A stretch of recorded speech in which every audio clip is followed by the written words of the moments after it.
Welcome to Cause Before Symptom, uncovering the real cabal and spiritual forces that are controlling the world.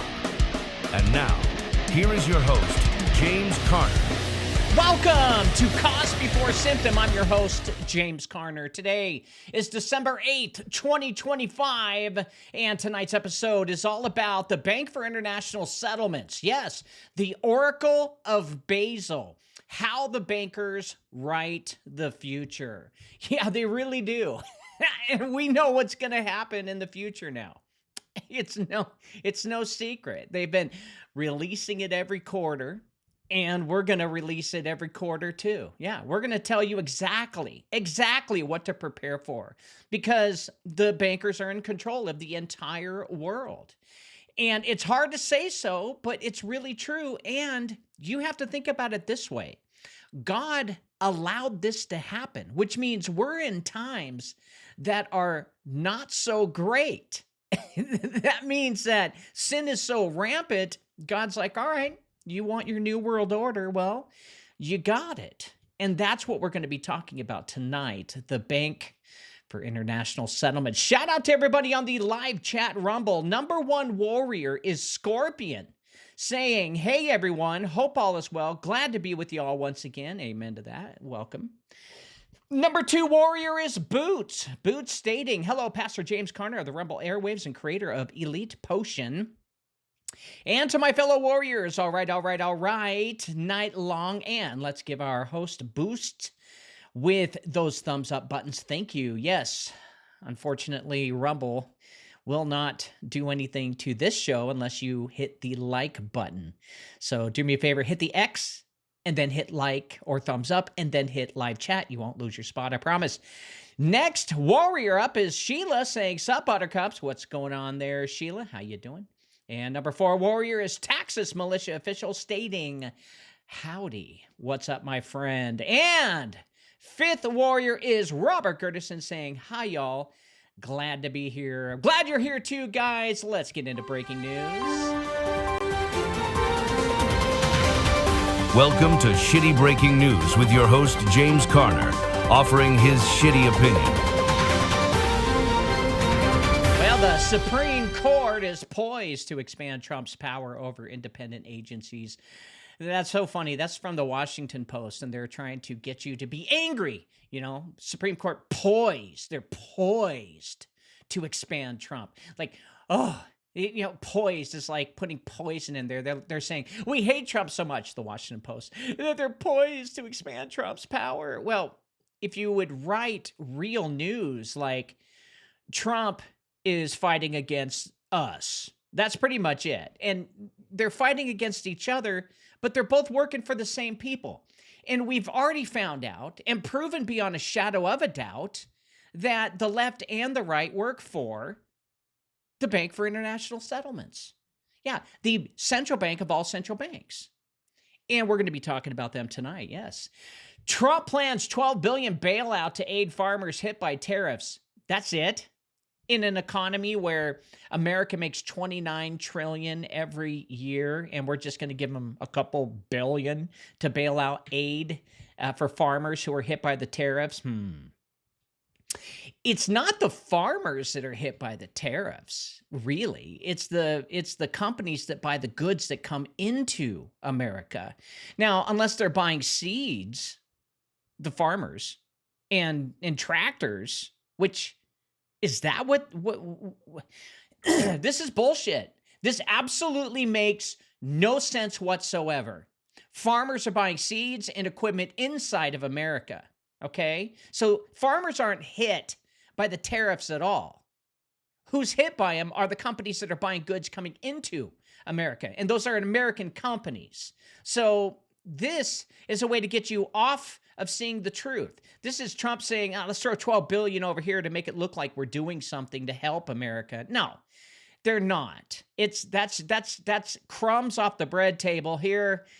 Go look at that and then tell everybody how great I am. No, that's bullshit. It makes absolutely no sense. What are farmers, American farmers, buying from outside of America that's coming into America that they're paying the 25% tariffs on? What is it? We have no idea. So that headline is bullshit. Very unfair. Trump threatens extra 5% tariff on Mexico over water dispute. So that means we have to pay 5% more water tariffs on Mexico over water dispute. So I just don't understand the whole tariff thing. Okay. The tariffs are on the American economy. That's what it's on. And anyone who buys products from outside of America has to pay these 5 to 25, sometimes up to 150% tariffs, like China. We have to pay double of what comes in here. So who does it benefit? And how come all of these other countries are crying because their goods are being tariffed? It doesn't make any sense at all. Now, it does make sense if you're just matching what the other countries charge for your goods going into their country. Is that really what's happening? Well, according to Trump and his administration, yes, that's exactly what's happening. And all we're doing is we're catching up and we're going to quit, paying everyone, all this money because we've got all the money. Well, what it really is doing is crashing the number one economic country in the world. That's all it's doing. And Trump is playing his hand under the instruction of the Orsinis, who got their letter from the Bank for International Settlements on what to do. And same with China. And even though they're bitching about, oh, we got to pay tariffs and, oh, it's going to hurt our economy, they don't care. They all have their money. They're going to be taken well care of. They're not even going to be killed like Jeffrey Epstein. Nope. Because he didn't die either. They let him go, and he's somewhere robbing children. Yeah, that's what he's doing. He's still doing the same thing because the elite protect their own, and it's always going to be that way unless the people go after the source. And the source is these families, period. Right? These 13 black nobility families who have been controlling the world, well, for thousands of years. And unless you go after them and protest in front of their homes and protest in front of their kids' homes, you're not going to get dick done, period. Okay? You have to scare the holy hell out of those people, not corporations or countries, because they work for them. That's the only way you're going to make real change. Former FBI agents fired for kneeling amid 2020 protests. They now sue Patel and Bondi. Well, where's the statutes of limitations here? It's been 5 years now since they got on one knee and decided to protest against being fired, apparently. Well, whatever. Who gives a shit? Get over it. Move on. You got played. Yeah, you FBI agents, you got played. And you're getting played. If you even win this settlement, what are you going to get out of it? Nothing, because it's going to go to the attorneys. U.S. pushes Zelensky for swift yes on peace plan, apparently, according to Ukrainian officials. Sure. I'll believe it when I see it. Ukraine is the only thing holding up all the world economies right now because they're all pumping all of their military shit into it. They're buying military weapons from all different types of countries to keep the war going. That's how you keep an economy going in the old world. And soon they will introduce something, say, we'll just stop all peace if you guys all just switch to the CBDC. Everyone just gets tokens and we'll make everyone rich and we're all going to be happy. No way. It's a trap. Judge expands criminal contempt probe over deportation flights. So a judge is like, I'm going to expand these and keep the bullshit flowing. Yeah. Migration always happens. And illegal migration always happens. It's never been any different. The borders, have only been 5% contained ever since we've had borders. Okay. It's a political talk. It's political. Okay. Do some research and find out how much of the wall is really between Mexico and America. Only 5%. The rest of the landmass is owned by private people, private companies, private families who don't have a wall on there. So it's only 5% that stretches the border. That's it. The other 95%, they don't know what's going through there and what's been going through there over and over and over. And do you think traffickers are really going to go to the main sites where, where it looks like people are going through, the place where the big fence is? And no, come on. You have to look at the truth. Do a little research, find out how much of the wall actually is built between America and Mexico. It's 5%. That's it. Not much. in this whole wall thing. It's completely bullshit.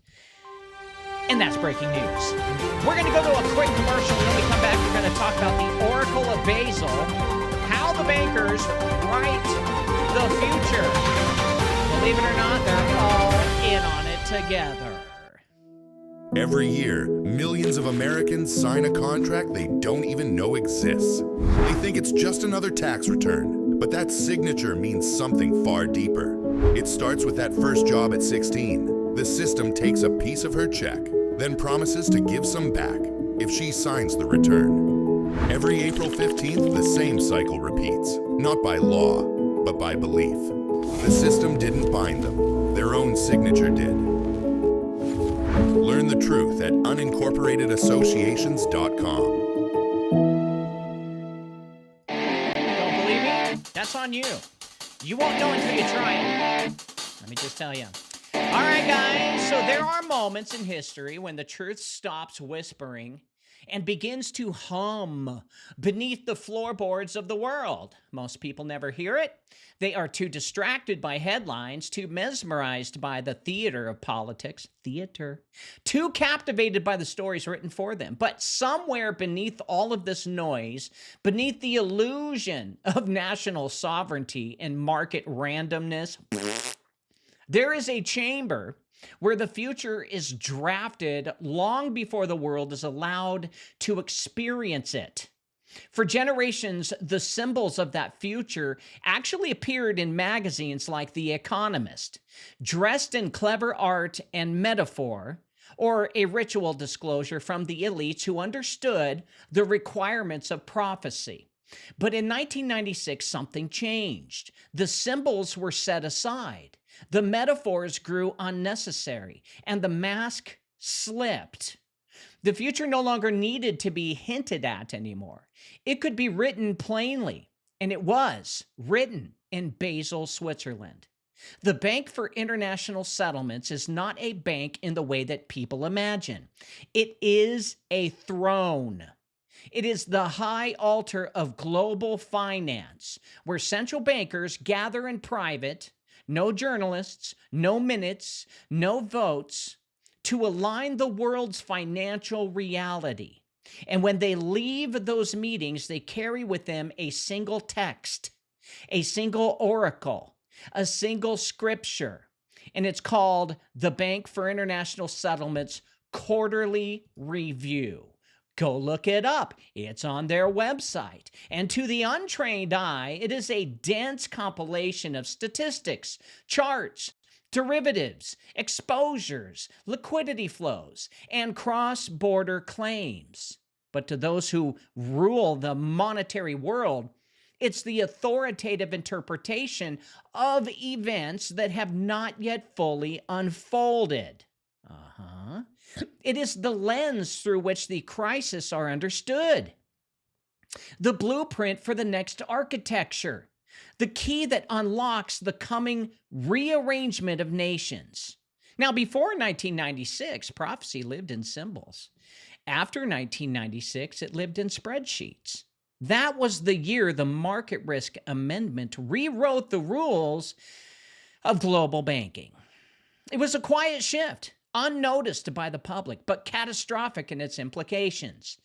In one motion, Basel moved from being a coordinator to being the architect of the world's balance sheets.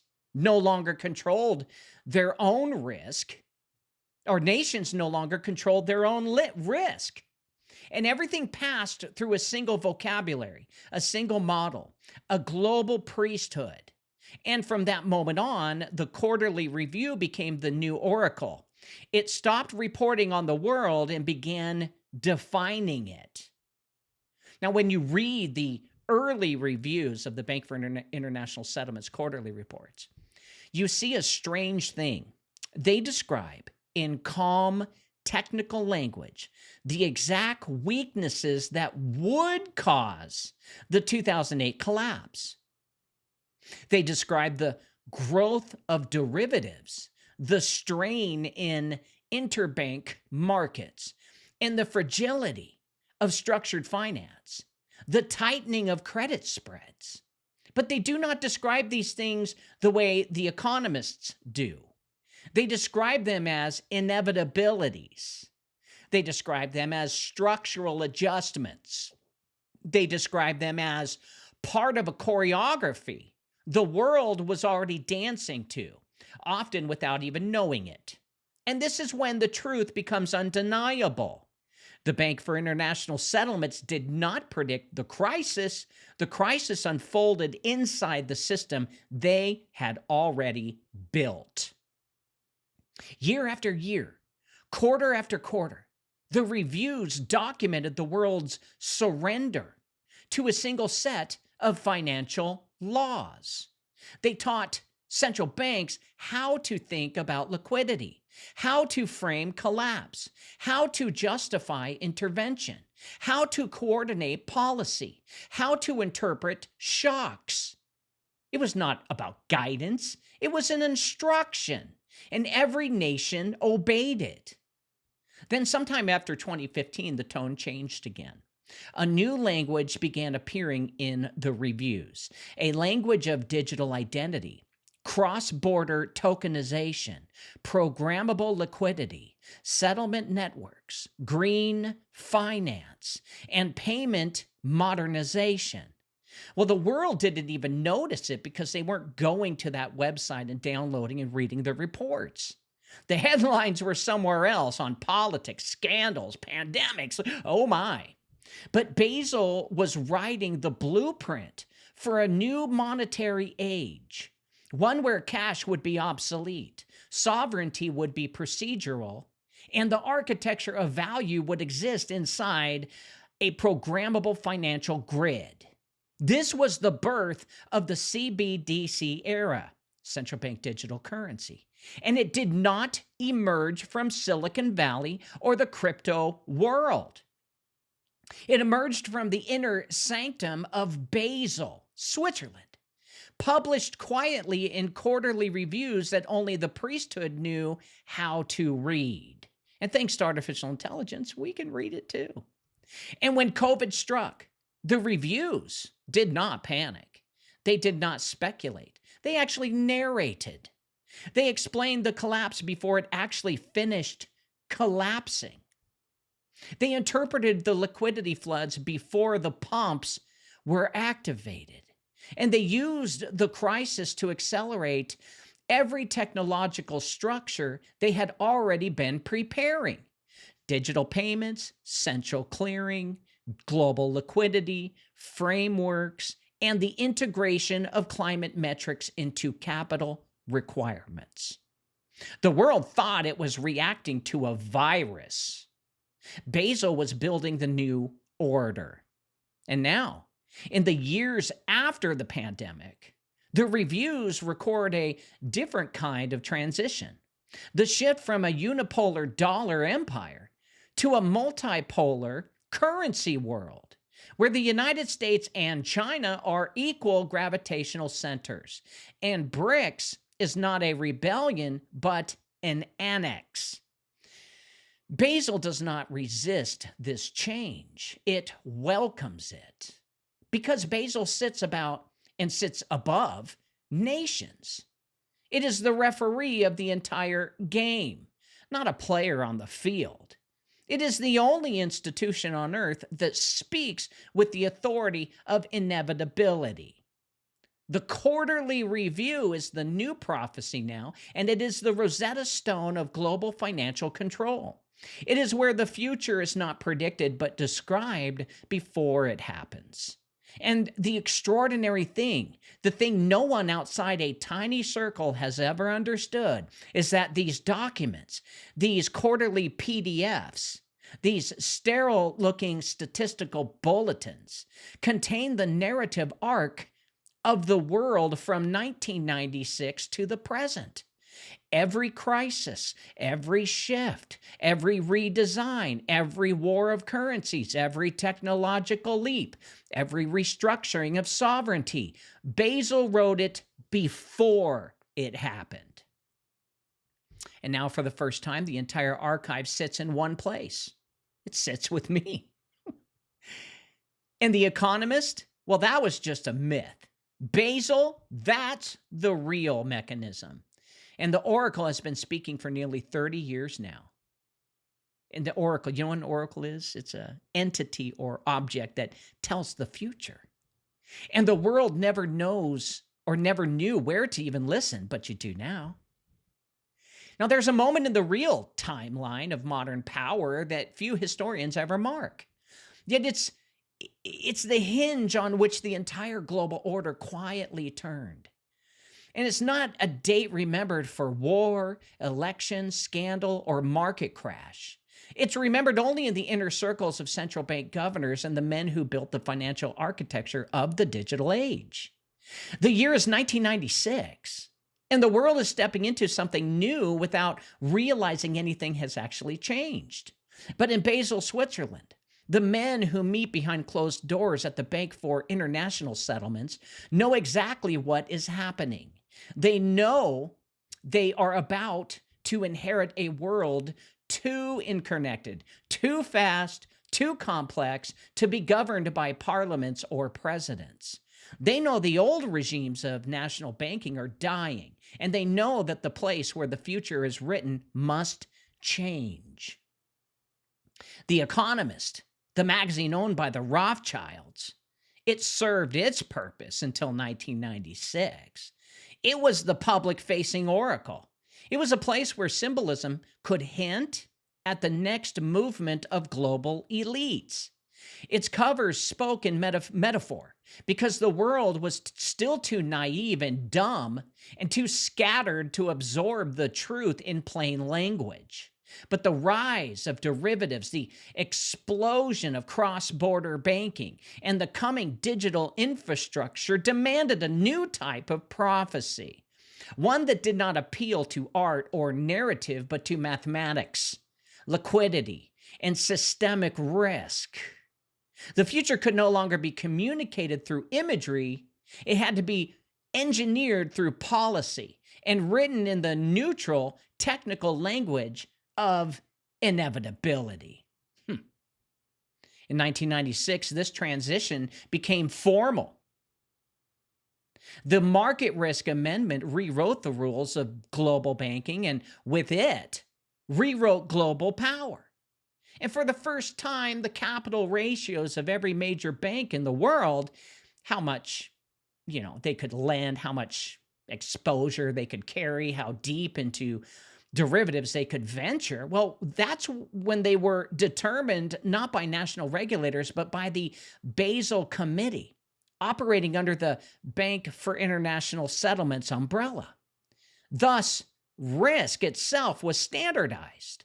Models were harmonized. The vocabulary of global finance was unified into one tongue.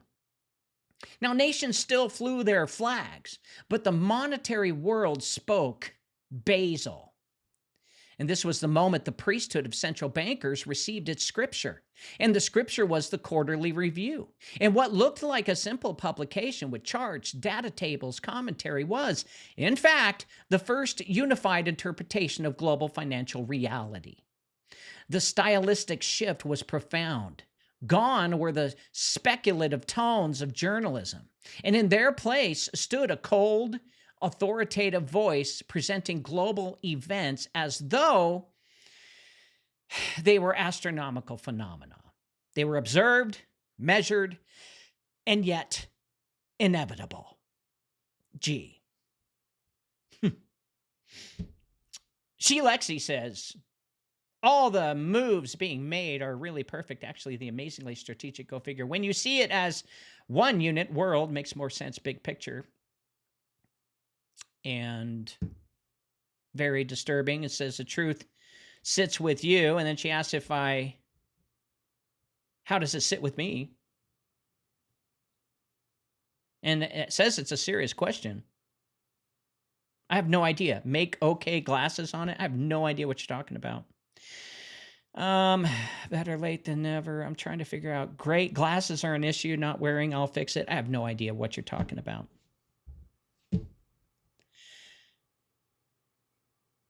Now I lost my place. So the quarterly review did not ask questions. It actually declared states of being. And people started, or banks started just doing what they said.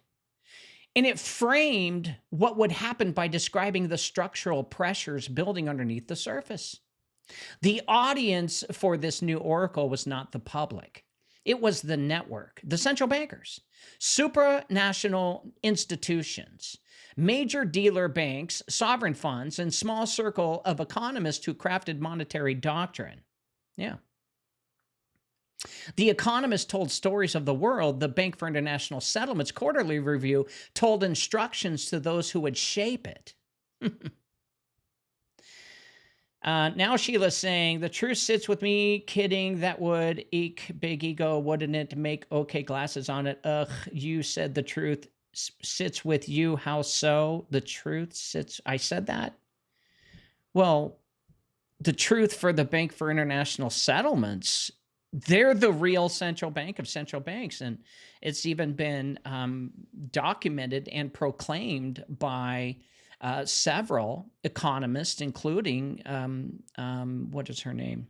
Catherine, I'll have to get back to it, but her face is right on my mind. But yeah, this isn't anything new. So I'm not sure what you're talking about, Sheila. Here's the realization. It's Basel, not London. That's the place where prophecy came alive. Now, the Economist told stories to the world, but the BIS quarterly review, they started shaping it quietly, without fanfare, without symbolic covers or provocative headlines. And the shift was complete. It was Basel, not London, that became the place where prophecy started. Now, here's the realization. The global financial order did not become coordinated because of crisis, nor because of treaties, nor even because of political negotiation. It became coordinated because Basel began writing the future in a language only the ruling class understood. And from the moment the market risk amendment took hold, the quarterly review became far more than a report. It became the metronome that the entire world would learn to follow. Oh, it was Catherine Austin Fitts. That's who I was thinking of. And she was the one who blew the lid on the Bank for International Settlements. And still, even after she blew the lid, nobody took her serious. Well, I did. Once the handover occurred in 1996, the world moved forward as if nothing had changed, meaning all power from all central banks was shifted and given to the Bank for International Settlements in 96. And politicians debated budgets that they no longer truly controlled.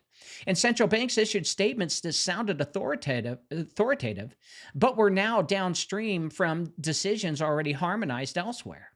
Markets rose and fell according to narratives spun for the public, while the deeper current, the one that actually governed global liquidity, cross-border credit, and systemic risk, well, it flowed quietly through and from Basel. And what emerged in this period was not simply a new regulatory framework. It was a real satanic priesthood.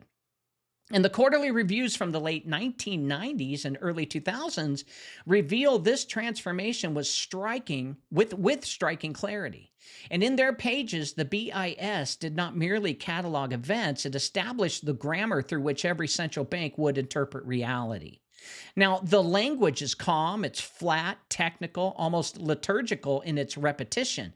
It speaks of global banking statistics or cross-border exposures or interbank spreads and systemic vulnerabilities as if these were natural forces and not human decisions.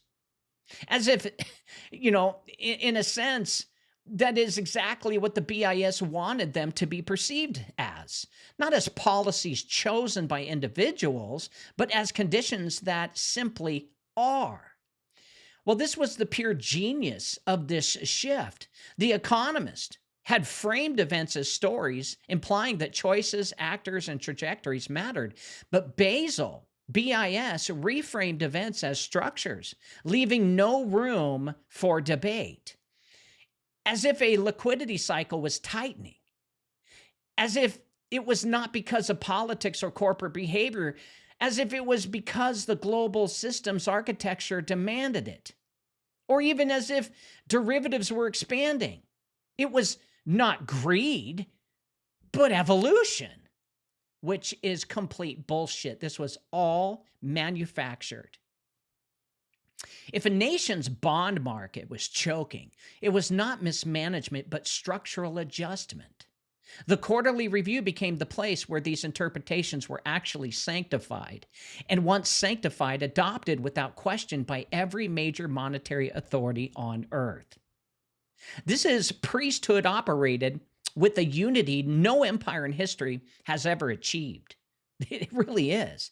This is a global order under one place. And decisions in Washington, Frankfurt, Tokyo, London, and Zurich, well, they ceased to be independent. They synchronized, and not by treaty, but by epistemology.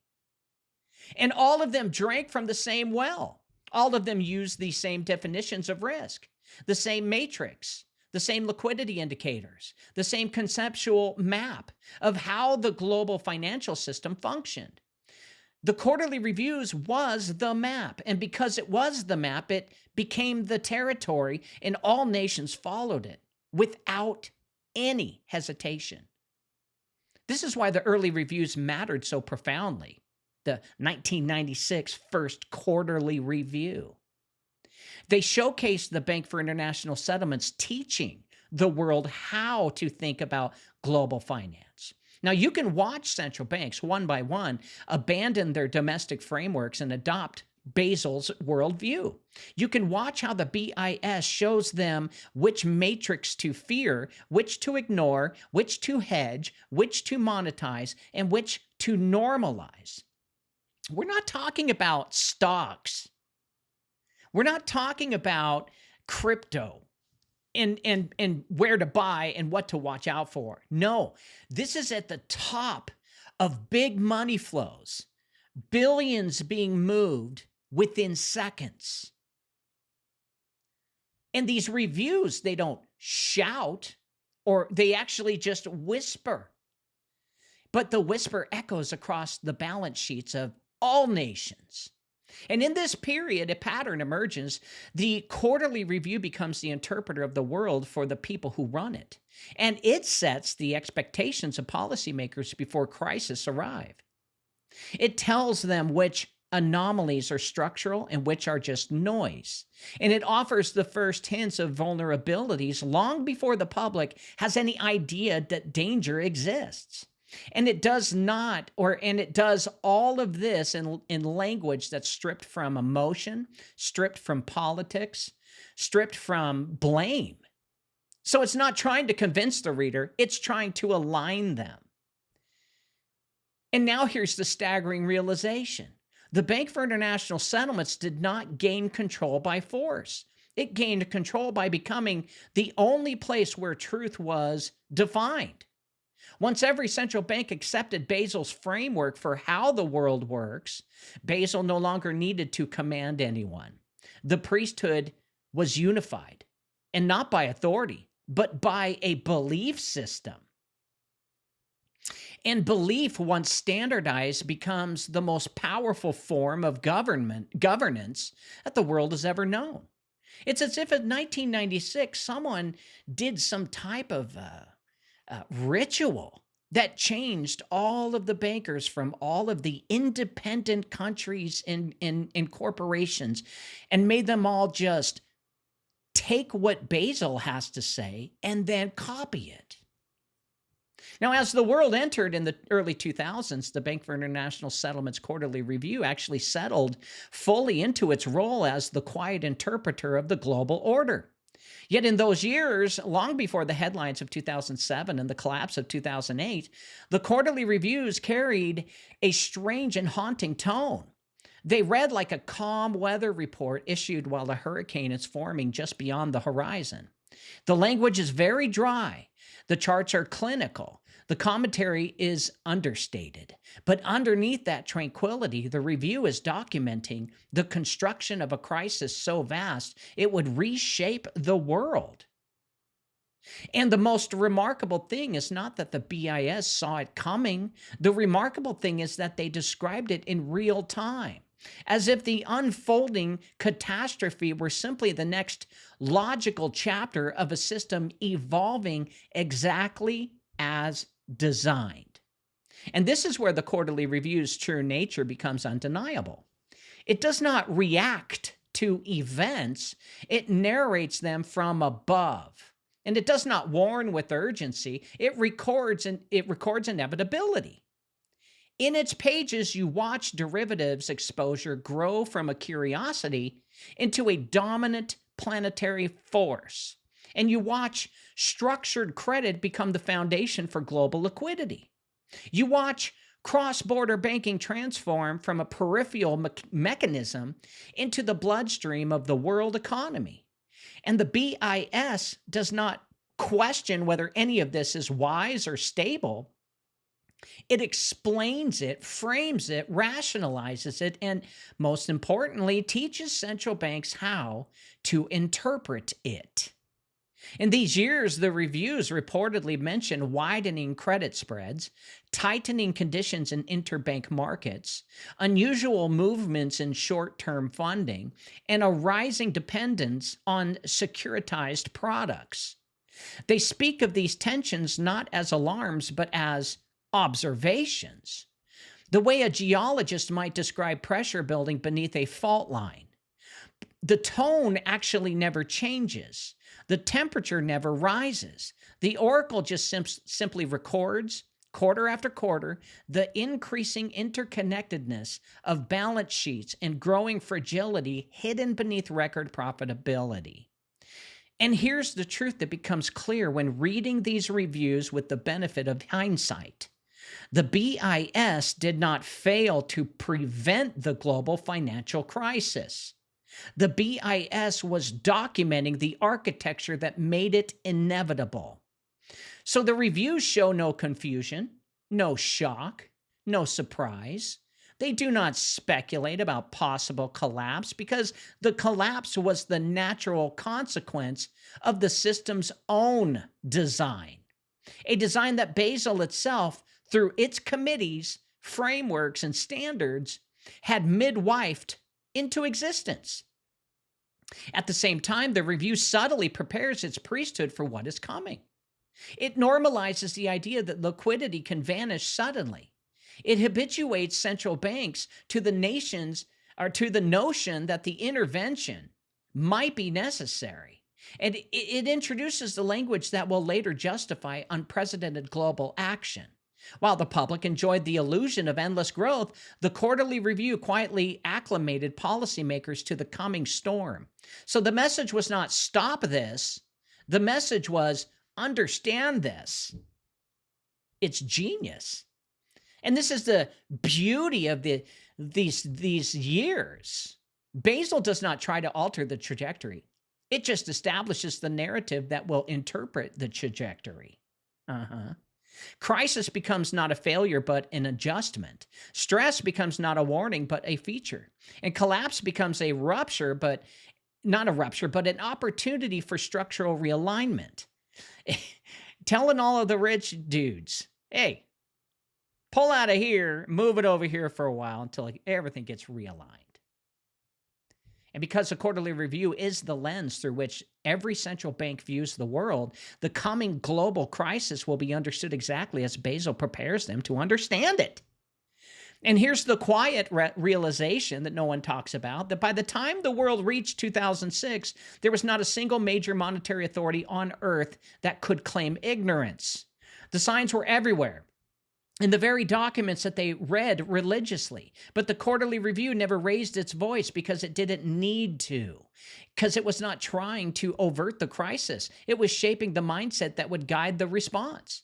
And it was preparing the priesthood for the role that they would soon play. And when the storm finally hit, Basel would be waiting, ready to interpret the destruction it had already written into the world's financial DNA, the Oracle. And when the world finally stumbled into the global financial crisis of 2008, the shock belonged to the public, not Basel. Politicians panicked, households suffered, markets convulsed, analysts scrambled for explanations that never seemed to fit. But inside the quarterly review of BIS, the oracle that had been speaking in neutral tones for more than a decade, there was no panic at all. The language did not spike, the tone did not sharpen, and the framing did not shift. Instead, the BIS narrated the collapse with the calm detachment of an architect watching his own blueprint being executed exactly as designed. What looked to the world like a catastrophic and unexpected failure looked to Basel like a natural and inevitable progression of the system it had long understood. This is the moment when the quarterly review reveals its true power. It does not wait for crisis to end before interpreting it. It interprets them while they are happening, defining the acceptable understanding of events before politicians or the public can form their own. And as liquidity froze, the BIS explained why it had frozen. As interbank markets seized, it described the mechanics behind the seizure. And as institutions toppled, it mapped the exposures that made their fall contagious. The review presented the crisis not as chaos, but as geometry, not as political or moral failure, but as the logistical consequence of interconnected leverage and standardized risk frameworks. It was not a tragedy, it was a calculation. And the central banks of the world responded accordingly. They did not turn to their governments for guidance. Oh, no. They did not turn to their governments for guidance. They turned to Basel. And the review had already primed them with the vocabulary of intervention. Liquidity backstops, collateral easing, cross-border swap lines, unconventional monetary tools. The BIS never issued commands because it didn't need to. Every major central bank had already absorbed its doctrine through years of quarterly reviews that normalized these ideas long before they were needed. And when the crisis erupted, the priesthood knew its role. They spoke in unison, acted in unison, and justified their actions in unison. And the collapse revealed not fragmentation, but perfect synchronization. They created it and then offers the solution. The quarterly reviews during the crisis read almost like a sense of commentary laid over footage of a burning city. They speak of heightened volatility, widening spreads, and liquidity tensions as if describing shifting weather fronts. They never blame, they never moralize, they do not assign fault to regulators, bankers, or policymakers.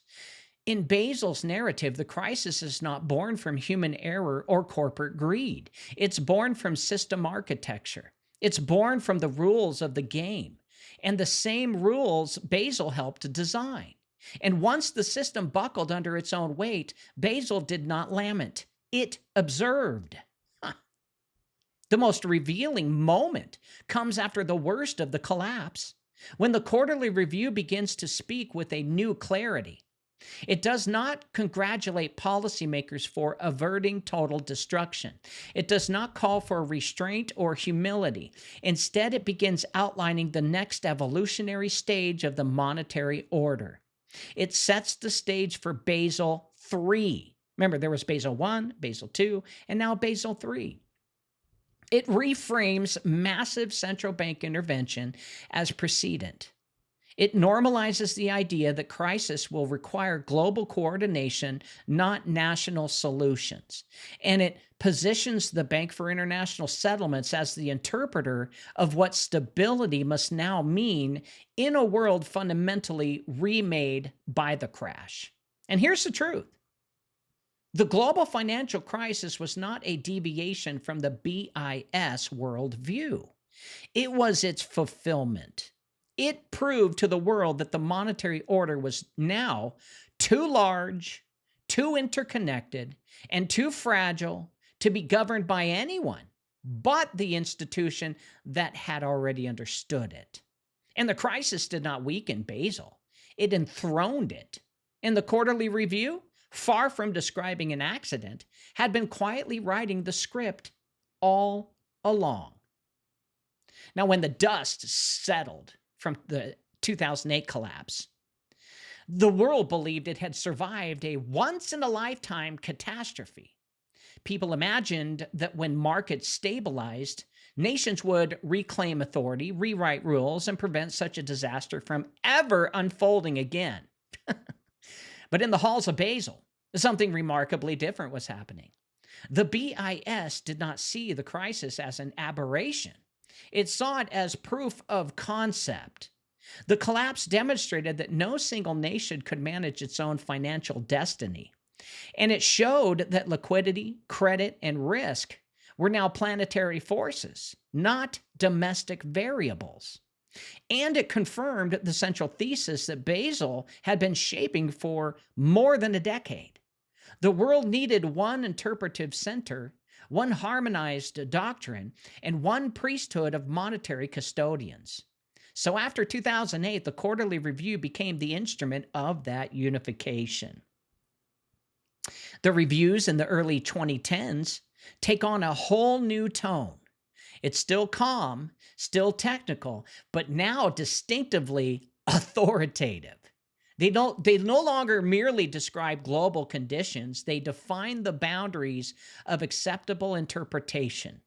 Concepts like macroprudential oversight, or global liquidity, or systemic footprints and shadow banking intermediation became part of the standard vocabulary for central banks everywhere.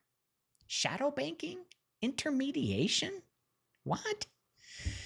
National regulators adopted these terms as if they were their own, not realizing or even admitting that Basel had seeded them through years of repetition. The quarterly review became something more than just a report. It became a catechism. The synchronization that emerges in this period is breathtaking. Central banks that once spoke with distinct cultural and ideological tones begin using the same language, the same frameworks, the same causal models. And whether in Washington, Frankfurt, Tokyo, Ottawa, Sydney, or Seoul, policymakers began describing economic reality as if reading from the same script. Well, because they were. Basel would never issue directives, but its interpretations become doctrine. And the reviews taught the world that interest rates, debt cycles, cross-border flows, and asset bubbles were no longer national phenomena, but global patterns requiring coordinated responses. And without any formal declaration, the world's central banks began acting as one. That's pretty bad. What's up, Philip? Thanks for being here. This is also the era when the BIS begins laying the intellectual groundwork for the next transformation. The reviews start framing the post-crisis world not merely as a recovery, but as the beginning of a new monetary era shaped by structural forces. Aging demographics, technological acceleration, global savings, imbalances, and massive liquidity traps. Well, none of these were accidental. They were the macro conditions that ensured the next stage of global control would require not just harmonized policy, but harmonized infrastructure. The quarterly review elegantly prepares its priesthood for this shift. It begins speaking of payment system modernization. It highlights the vulnerabilities of fragmented banking platforms. It introduces the idea of universal clearing architectures. It calls attention to the growing influence of non-bank financial intermediaries and their dependence on central bank backstops. Well, it does not become yet a name of the future, like CBDCs, digital settlement layers, tokenized collaterals, but it does lay every conceptual stone required to build it. So Basel understands that revolutions do not happen suddenly, they happen gradually and through the slow normalization of ideas. So this synchronization is not merely institutional, it becomes psychological. And the reviews train an entire generation of central bankers to see the world through Basel's eyes. They become acutely aware of global liquidity flows, yet strangely numb to the notion of sovereignty. And they learn to view crisis as natural cycles rather than political consequences. And they adopt the belief that stability requires coordination, and coordination requires centralization. The public believes their central bank serves the nation, but the central bank believes it serves stability. But stability in Basel's vocabulary means alignment. And here's a pivotal realization. After 2008, the BIS Quarterly Review became the single most influential interpretive document on Earth. It shaped not just policies, but belief systems. It created a world where every major monetary authority speaks in the same tongue, fears the same risks, and acts with the same reflexes. That's not accidental, folks. That's a fulfillment of Basel's long-planned ascent. The priesthood was no longer forming, it was formed. And through its unified voice, the stage was set for the greatest transformation in monetary history. Let me just explain to you easily so you understand what really happened. They predicted the future while all the central banks were scrambling trying to learn the future. Basel predicted it. And then once they followed what Basel said in their suggestions, the central banks averted a major disaster in 2008. They're like, whoa, we dodged that bullet, okay? And so they give credit to BIS. Hence, want to know more about them, want to get to know them. How did you know that the 2008 market crash was coming? Well, they planned it. And this got the trust involved with the central bankers to start getting advice from the Bank for International Settlements. They slowly predicted the future, made their riches more riches, made us more poor, made them more rich, and then they're making the new platform for tokenization to keep us completely stuck on their grid. Now, as the 2010s progressed, a quiet but irreversible shift began to appear in the quarterly reviews. 2010s. The language that once fixated on derivatives, interbank lending, and traditional leverages began to incorporate a new vocabulary, one that hinted at an infrastructure not built yet, but already conceived. The world saw smartphones, fintech, startups, blockchain experimentation, and data-driven payment systems, but Basel saw something far deeper. It saw the opportunity to migrate global finance out of this messy human world of commercial banks and into a programmable, surveyable, borderless digital grid. And this transition did not begin in Silicon Valley or Beijing. It began in the footnotes and framings of the BIS Quarterly Review. So let me explain in simple terms. They said, we need a tokenization system that will centralize everything so we will avoid disaster. Well, they didn't predict the future. They conditioned it. They made it into existence. And the reviews of this era introduced the theme with surgical subtlety.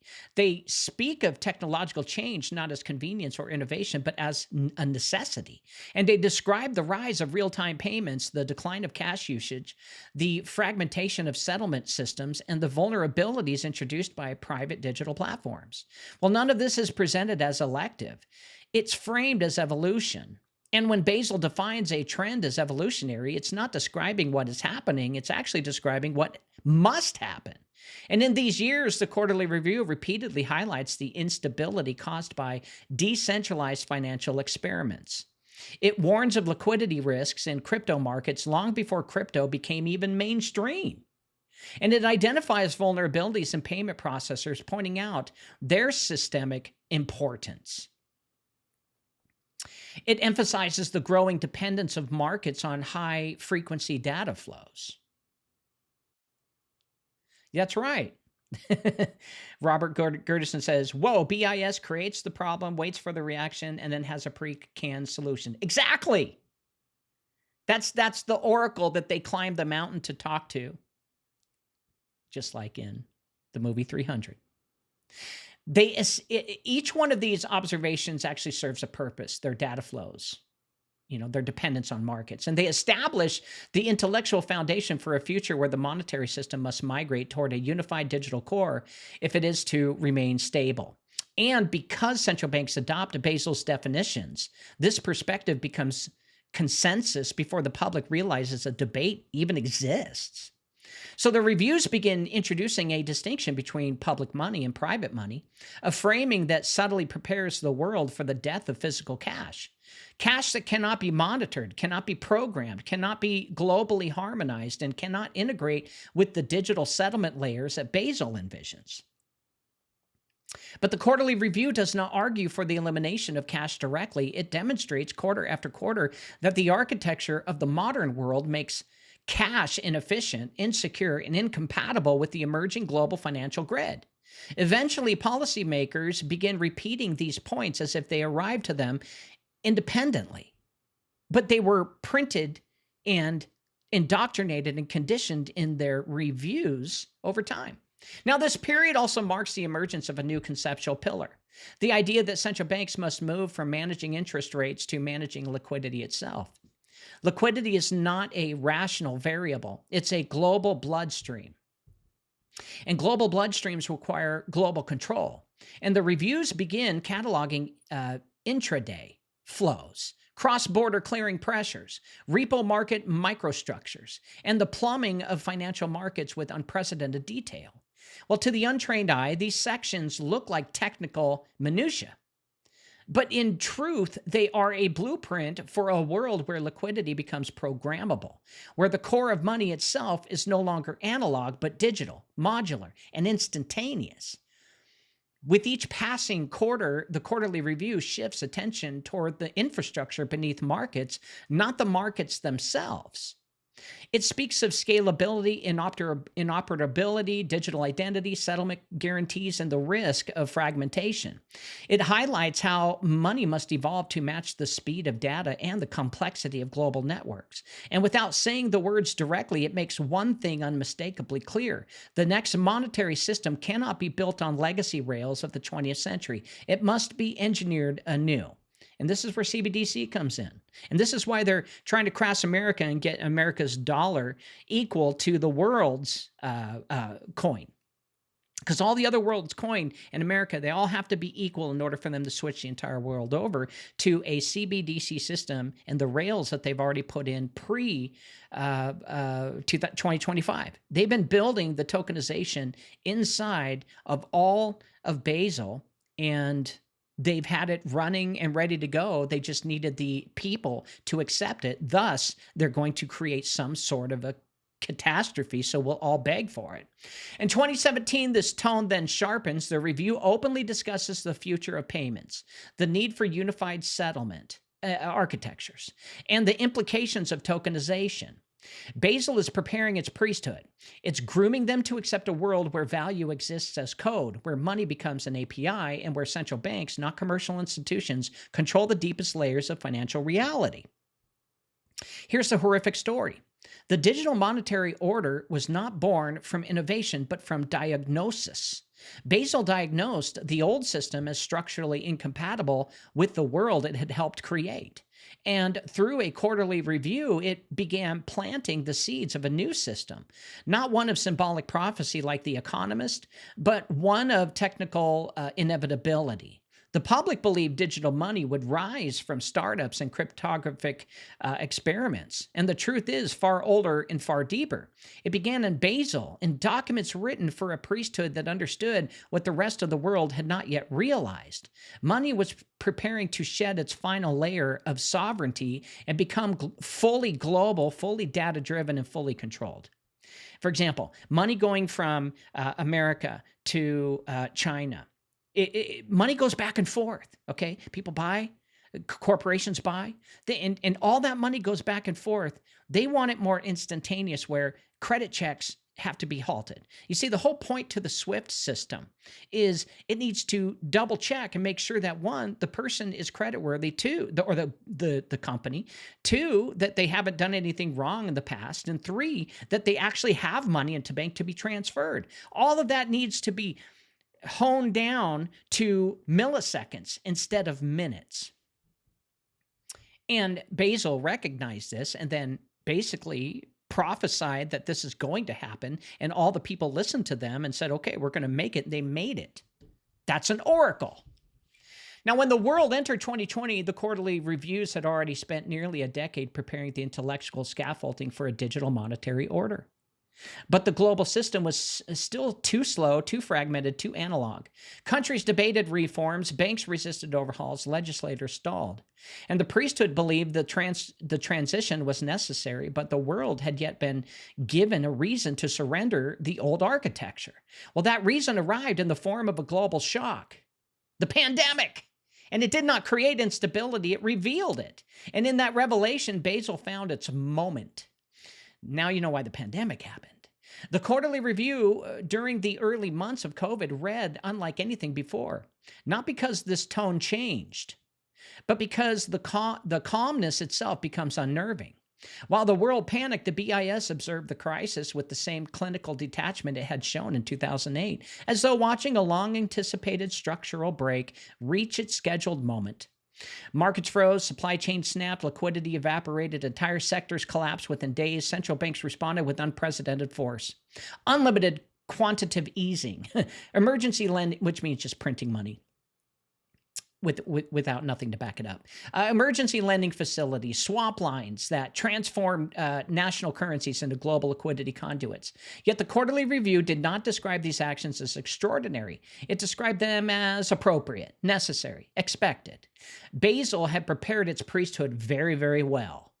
And what became clear in these reviews is not merely that the pandemic stressed the global financial system, it revealed how outdated the infrastructure had become. Payment systems buckled under the transaction spikes, and settlements delays exposed vulnerabilities. Collateral shortages erupted because data feeds could not update fast enough. And the speed of the crisis outpaced the analog plumbing of global finance. And the BIS did not mourn this, it pointed directly at it. It named the weaknesses with surgical precision, section by section, quarter by quarter, showing the world that the system was no longer built for its own tempo.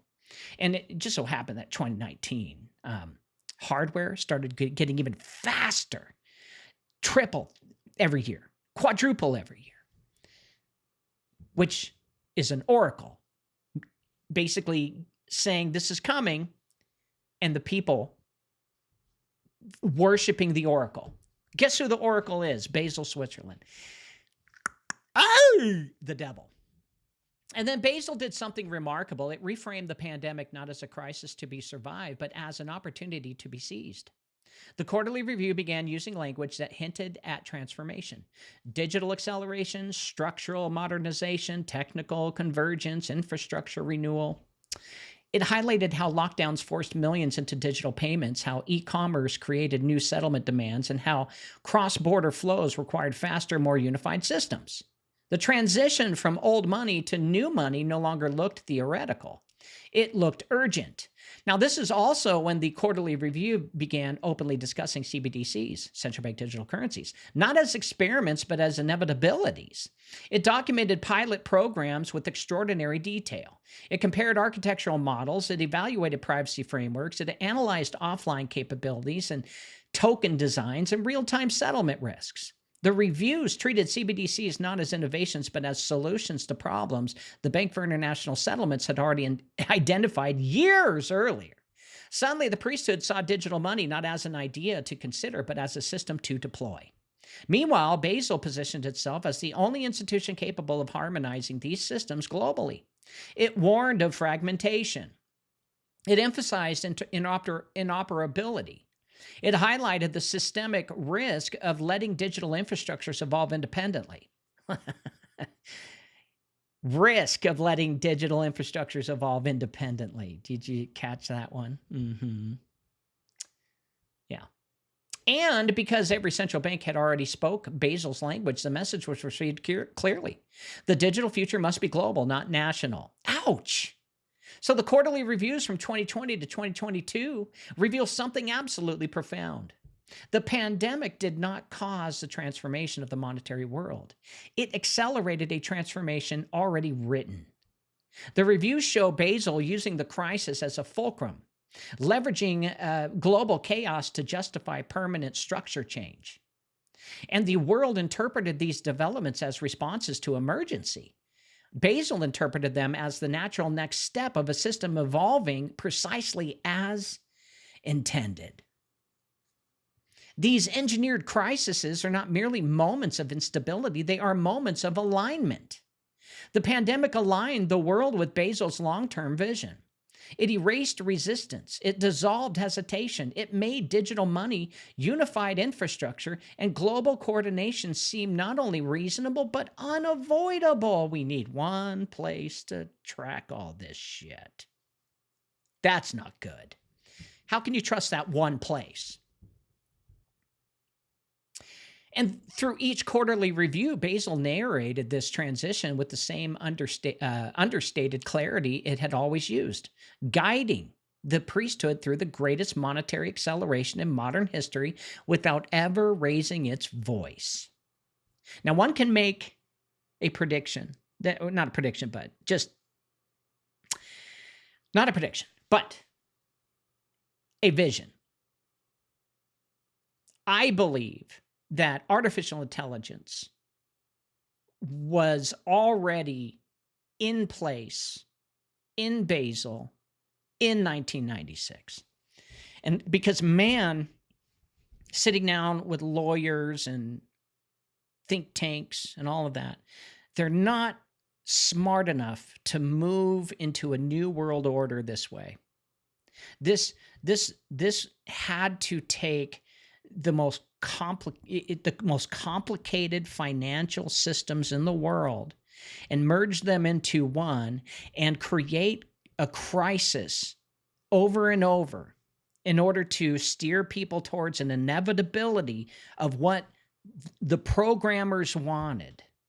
I believe that we had artificial intelligence and fast enough machines and software pre-2029 or 2019, pre-2001. I believe that we had it in the 90s and they were playing around with it. And then they decided, okay, let's see if a computer, an artificial intelligence machine that we create can steer all of the world's finances into one. And I believe that's what started happening. And Basel, it was this computer. And this computer, this artificial intelligence, this program that they're using, well, they keep modifying, updating it, and it gets smarter and smarter. And it knows more about the world than the world knows about itself because it can store and instantly grab information faster than you can think. So as the world emerged from the pandemic shock, a new geopolitical narrative began to dominate public discourse. The rise of a multipolar order. Now, analysts and politicians spoke of a decline of American hegemony, the ascent of China, the growth of BRICS, and the fragmentation of the global financial system. Now, people imagined a world breaking apart into rival blocs, which it usually normally does, each with its own currency vision and its own monetary architecture.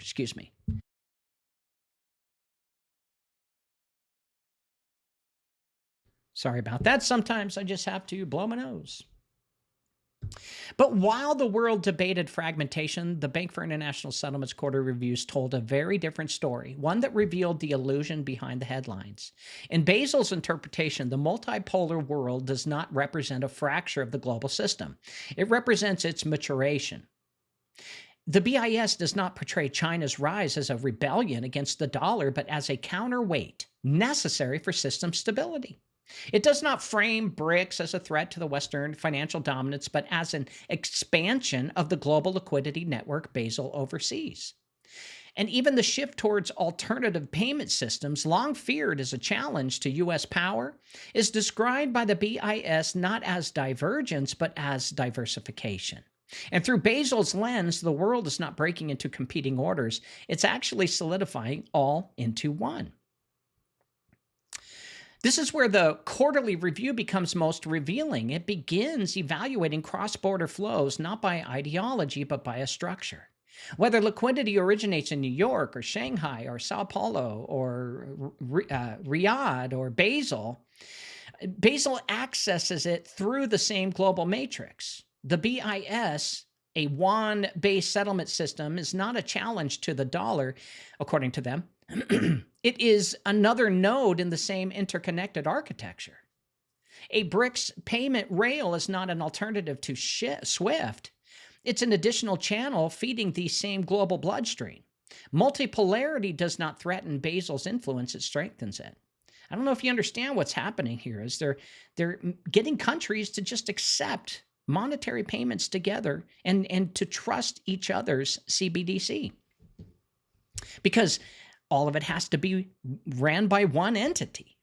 The reviews from 2022 onward repeatedly highlight two themes. The first is the declining usefulness of unilateral monetary power. The second is the rising importance of harmonized infrastructure. The world's political systems may compete, but its monetary plumbing cannot. Liquidity does not obey orders. Derivatives do not care about ideology. Payment flows are not patriotic. And Basel knows that as the world becomes more polarized politically, it becomes more unified financially, because complexity demands coordination. Do you see how that is casting a spell? Well, it doesn't matter of our differences. We really all should come together under one payment system. It makes logical sense. What do I sign? In this period, the BIS also begins to frame China not as a rival to the West, but as a partner in global monetary evolution.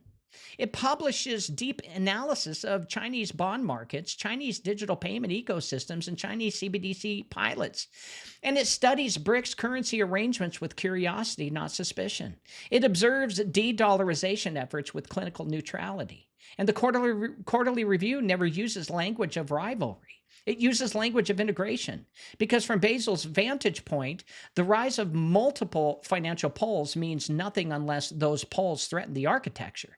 And the architecture is not threatened. It's actually expanding. And the illusion of multipolarity exists only at the surface level, political, cultural, ideological. Yeah. But underneath that surface, the BIS has ensured the roots remain intertwined. Even in the arena of CBDCs, where nations appear to be rebuilding sovereign digital currencies, the quarterly review repeatedly warns that these systems cannot operate in isolation. Did you see the spell there? They cast a spell. Cross-border interoperability is required. Technical standards must be shared. Identity frameworks must align. Settlement algorithms must communicate. And behind all these requirements lies a single implication. A multipolar world must still report to a unified core. And who controls that unified core? Who controls the programming? That's where we need to look. I don't have those answers yet. I could just say, Satan, but it's deeper than that. In other words, BRICS is not an escape from Basel. It's a contributor to Basel's long-term goal. A planetary monetary network where power is distributed across regions but governed by a singular conceptual model written in Switzerland. Here's a sobering truth. The world believes it's witnessing the rise of competing empires. But Basel has already reframed the narrative. The multipolar world is not a rebellion against the old order. It is the fulfillment of a new one where sovereignty becomes ceremonial, and where the real power lies not in which nation leads, but in who defines the rules they all must follow. Oh, wow. The quarterly review makes the answer very clear. Basel leads, the poles shift, and the system remains one. So by the time the world entered the mid-2020s, the transformation of Basel, that Basel had been preparing for nearly 30 years, began to reveal its true purpose. Until this point, the quarterly reviews had spoken of liquidity, infrastructure, digitization, cross-border harmonization, and multipolar integration as if they were distinct domains. But the reviews of 2023, 2024, 2025, they removed that veil completely. These themes were never separate. They were components of a single overarching mission, the redefinition of what money is. Not what money does, not how money moves, but what money is. And for centuries, money had been a claim, a promise backed by a sovereign, exchanged through institutions that held competing interests in varying degrees of autonomy. Even after the rise of central banking, money remained a hybrid creature, part public, part private, part analog, part digital, part national, part global. Well, that hybrid nature required the world to tolerate uncertainty, frictions, inefficiencies, and occasional crisis. But Basel had long understood that the future is envisioned a unified, programmable, instantaneous monetary grid. It could not coexist with old metaphysics of money. And so the quarterly review begins the final stage of its long project, shifting money from a political artifact to a technical function. And the reviews of this era began speaking in a new cadence, more candid than subtle. They described tokenized deposits, unified ledgers, programmable settlement logic, and synchronization layers with a sense of inevitability. And they do not frame these developments as innovations emerging from markets. They frame them as requirements emerging from the architecture of modern life. Now, the review no longer hints that digital money is coming. It speaks as though digital money is already the implicit standard, and the world must now retrofit itself to catch up. And this is where Basel's ultimate vision becomes unmistakable. Money is to become computational, not symbolic, not contractual, just computational. A piece of code executing rules at the moment of exchange. And in this emerging world, liquidity is not a balance sheet entry, it's a system parameter. And risk is not model output, it is a rule embedded in settlement logic. Compliance is not a legal process, it is an automated function. And sovereignty is not the right to print, it is the right to request access to the global grid. So the quarterly review does not declare this outright, but it does something far more powerful. It treats this new ontology of money as self-evident, as central banks follow it. In this period, the BIS pushes several key themes. It frames money as infrastructure. It treats identity as prerequisite. It describes programmability as a stabilizing force. It treats offline cash as legacy mode. And it speaks of global settlement as a public good. And it warns, in meticulous, repetitive language, that fragmentation poses systemic risk. The last point becomes the cornerstone of Basel's final argument. If fragmentation is a risk, then harmonization is stability. Ooh. And if harmonization is stability, then global standards are not optional. They are mandatory. The world's central banks do not resist this. They ate it up like pie. They embraced it, and because Basel has spent decades preparing them to see liquidity, risk, infrastructure through a single conceptual lens. The reviews of this era describe experiments in tokenized government bonds, inoperable CBDCs, digitally native collateral, and real-time cross-border settlement. And they analyze them not as projects, but as stepping stones. And they outline the layers required for a unified global ledger. And they highlight the weakness of siloed digital systems. And they do this all with such technical precision that national debates become irrelevant. The priesthood already sees the future. The quarterly review has given them the vocabulary to justify it. In a way, it's like just trust computers instead of man. Trust computers instead of what an institution says. The computers know better. And that's a full faith and trust into something that's not human. By 2025, the narrative crystallizes. Money is no longer a sovereign artifact that enters a global system. Money is the system. Digital rails, identity frameworks, smart contract logic, and tokenized assets merge into a single architecture. One that Basel has been defining piece by piece, quietly, consistently, relentlessly, over time. And this is the threshold of the most profound transformation since the invention of central banking. This is a world where money is no longer printed, issued, lent, or even controlled in the old sense. Money becomes a programmable, global, always-on computational substrate. A substrate whose rules, liquidity, risk, access, movement, are defined not by nations, but by the institutions that has been writing the future in plain text for nearly 3 decades. And in this new order, one truth stands immovable. If the quarterly review was never a report, it was the blueprint, and now the blueprint is becoming the world. Can you see how they gain their power? Please tell me you do. And by the time the world crosses into 2025 and beyond, the mask has slipped entirely. The quarterly review no longer pretends to be a passive observer of global finance.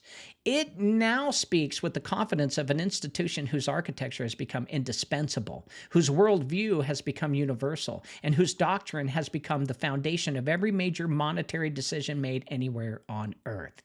Meaning when you read the BIS report now, they say, "I'm God." What once was coded language and subtle framing has now become direct articulation. Basel no longer hints. It states. It says.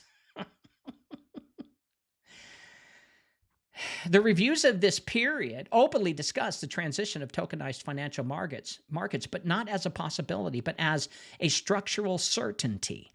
And they detail how government bonds, corporate debts, commodities, cross-border payments, and even retail bank deposits will migrate onto programmable ledgers.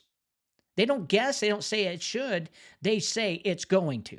But the natural modernization of the monetary order, that's what they're calling it. It's natural modernization of the monetary order. Well, the phrasing is deliberate. Nothing is political. Nothing is ideological. Everything is mechanical. Natural modernization. And the BIS has mastered the art of presenting revolution as maintenance. This is also the era when the reviews begin naming institutions and not just concepts. They speak of coordinated CBDC corridors between nations. They describe specific pilot programs, interoperability protocols and settlement architectures, and they also outline identity layers, compliance engines, and liquidity hubs that must exist for a unified global ledger to function. The technical precision is astonishing and intentional. Basel understands that once the transformation is expressed in technical rather than political language, resistance becomes nearly impossible. You cannot argue with plumbing, and the quarterly review has become the global manual for that plumbing. You can't argue with the math that the computer gives you. You just can't. It's correct. And that's what they're saying. Computers are smarter than men. Let's put the computers in charge of us. See what I'm saying? What makes these late reviews extraordinary is not merely their content, but their positioning. Basel now speaks as the arbiter of stability, the guardian of trust, and the custodian of the monetary substrate. And its tone assumes authority. Its analysis carries the weight of inevitability. Where nations argue, Basel interprets. Where markets swing, Basel contextualizes. Where policymakers hesitate, Basel instructs without commanding. The reviews provide the logic by which every central bank makes sense of the world. And when you control the logic, you control the world. And that's what they did. So the illusion that nations maintain monetary sovereignty collapses completely in these documents. The language is unmistakable. Stability requires inoperability. And interoperability requires shared standards, and shared standards require global coordination, and global coordination requires an institution above the nation state, not a conqueror, a custodian, not a ruler, a referee. Basel positions itself as the neutral administrator of the global financial grid, the keeper of the rules that no one is allowed to question. And they say, because Switzerland is neutral, it's never been in a war, it's the perfect place for you to trust us. Well, this is the quiet finality of Basel's ascent. It does not dominate through force or secrecy or manipulation. It dominates through definition. And it defines what counts as risk. It defines what counts as liquidity. It defines what stability really means. And it defines how money moves, how credit expands, and how markets price assets, how institutions measure exposure, etc. And as the reviews make clear, the redefinition of money itself into a programmable global computational substrate is merely the last step in a journey that began nearly 30 years ago when they released their first quarterly review. The quarterly review approaches the end of its arc with a tone that is almost prophetic. It speaks of resilience as if it were destiny. It speaks of transformation as if it were memory. It speaks of the global monetary system as if it had always been one system, merely waiting for technology to reveal what Basel had already seen. How convenient. So here's the quiet, solemn recognition that the Oracle speaks openly now because the world no longer has the power to misunderstand it. It's been right every single time. And the reason being is because they manufactured everything. They had the money to do it. They had the power. Nations still hold elections, but they do not hold the levers. Governments still pass laws, but they do not control the rails. And economies still rise and fall, but they do so within an architecture already calibrated by Basel. The Bank for International Settlements has completed its long metamorphosis from a coordinator to an interpreter, to the silent throne above nations. And the economists once predicted the future with symbols. Now Basel writes it in text, and the world follows the script. So to conclude, when people look back on the early 21st century, they will search for the moment when global power shifted, when nations lost control of their economic destinies, when money detached from sovereignty, when the financial order moved beyond politics altogether. They will point to crisis, elections, pandemics, wars, treaties, and revolutions. But the real shift did not occur in any palace, parliament, or battlefield. It occurred in a series of quiet documents, dense, technical, unadorned, published 4 times a year by an institution most people never think about, yet whose fingerprints shaped the entire world. The BIS Quarterly Review is not merely a publication. It is the chronicle of a transformation that was never announced. It records how the 20th century financial world dissolved, how central banks surrendered their individuality, how liquidity became global, how crisis became structural, how technology became destiny, and how money itself was redefined. It is the scripture of the global monetary priesthood, written not in symbols for the masses, but in formulas for the custodians of the system. And across nearly 30 years of reviews, a singular arc emerges. First, Basel teaches the world how to speak, then how to interpret, then how to act. And at every stage, the reviews appear descriptive to the public, but prescriptive to the institutions that matter. They build the worldview through which the central banks now understand the financial universe. And because worldview precedes decision, Basel does not need to rule. It only needs to define. And the collapse of 2008 did not empower the BIS by accident. It revealed the necessity of an institution that could understand what no single nation could. The pandemic did not accelerate digital money by coincidence. It exposed the limits of an analog architecture already marked for replacement. The emergence of a multipolar world is not a threat to Basel's influence. It is the logical expansion of an order designed to function above nations, not between them. And through every upheaval, Basel has remained the interpreter, the harmonizer, and the quiet architect. And now in the dawn of programmable money, tokenized markets, and interoperable CBDCs and unified settlement layers, the purpose of the quarterly review becomes unmistakable. It was never simply describing the system. It was preparing the world for a system that had not yet arrived. A system where money is computational, where liquidity is engineered, where identity is integrated, where stability is enforced by architecture and not policy, and where sovereignty is ceremonial, and where the rules of the monetary universe are written in one city by one institution, read in one tongue. There was a time when elites used magazines to hint at the future. Well, today the future is written plainly, quietly, without fanfare, in Basel's quarterly reviews. So the economist it predicted, the quarterly reviews dictates. The oracle no longer speaks in metaphors. It no longer whispers from the margins. It stands at the center of the global order and narrates a world that conforms itself to its words. And what began as a report has now become a blueprint, And what was once prophecy has become protocol.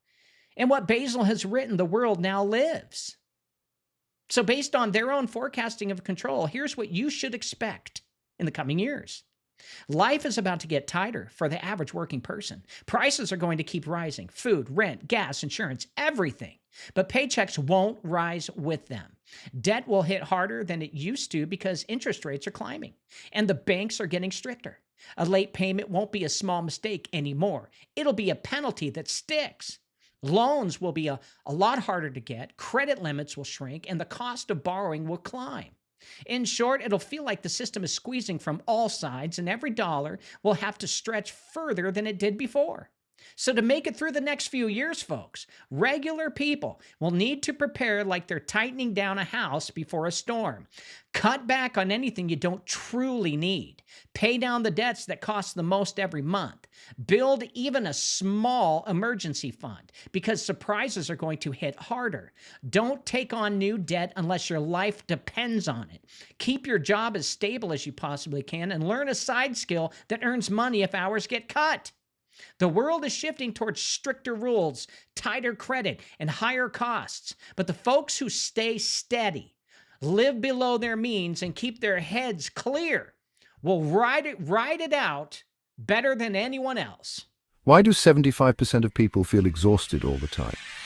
The answer might surprise you.